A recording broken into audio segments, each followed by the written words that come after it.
नमस्कार मेरे प्यारे साथी। आज हम लोगों ने दिन भर 26 जनवरी का पर्व मनाया।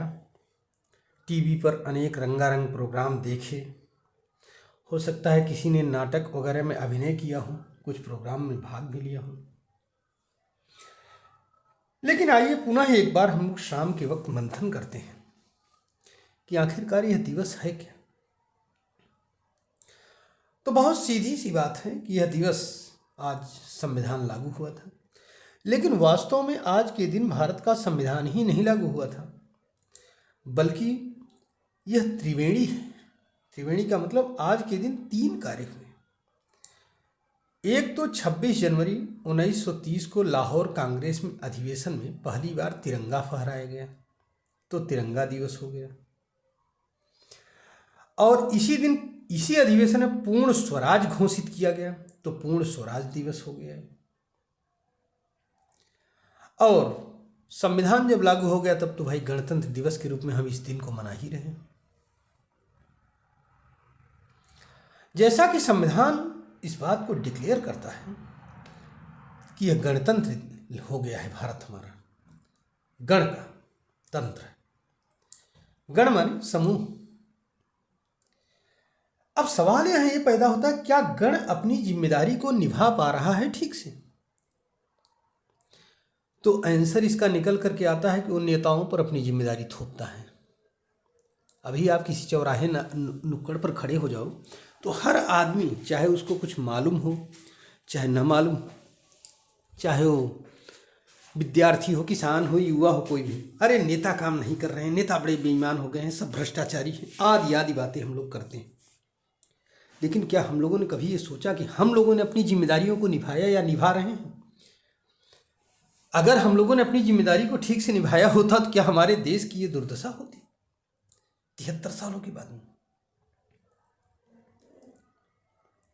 फिलहाल ये तो विचारणीय प्रश्न है और इस पर विचार किया जाना चाहिए। अब आइए एक दूसरे पहलू पर विचार करें। आज हमने हिंदुस्तान में डॉक्टर कर्ण सिंह का लेख देखा, जो कि सदर रियासत माने जाते हैं जम्मू कश्मीर के, महाराजा हरि सिंह की बेटी। तो उनके लेख ने मुझे काफ़ी प्रभावित भी किया। सवाल ये पैदा होता है, इससे मिला क्या हमें? गणतंत्र या जो भी वोटिंग सिस्टम आजकल तो चल ही रहा है यूपी में, इसका क्या हमें मिला? तो इसका सबसे बड़ा जो हमारे लिए उपलब्धि रही वो ये रही कि लाखों करोड़ों जो पिछड़े लोग थे, आदिवासी थे, दलित थे, उनको भी इस संविधान के जरिए शासन से जोड़ा गया। नहीं तो ये बेचारे कभी जान ही नहीं पाते थे कि शासन कर कौन रहा है इनके ऊपर। ये सबसे बड़ी उपलब्धि है। ये कोई छोटी मोटी उपलब्धि नहीं है। 73 सालों तक इसे बनाए रखना और उसी शुचिता के साथ इसका प्रयोग करना, ये मायने रखता है और ये बहुत बड़ी उपलब्धि है हमारी।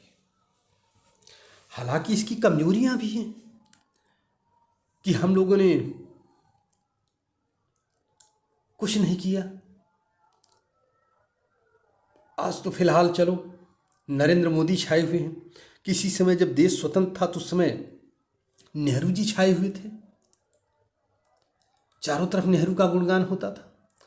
अगर 7 दशक बीत गए, हम कुछ देखें तो बहुत सारी चीज़ें दिखाई पड़ती हैं हमें अपने ऊपर गर्व करने के लिए।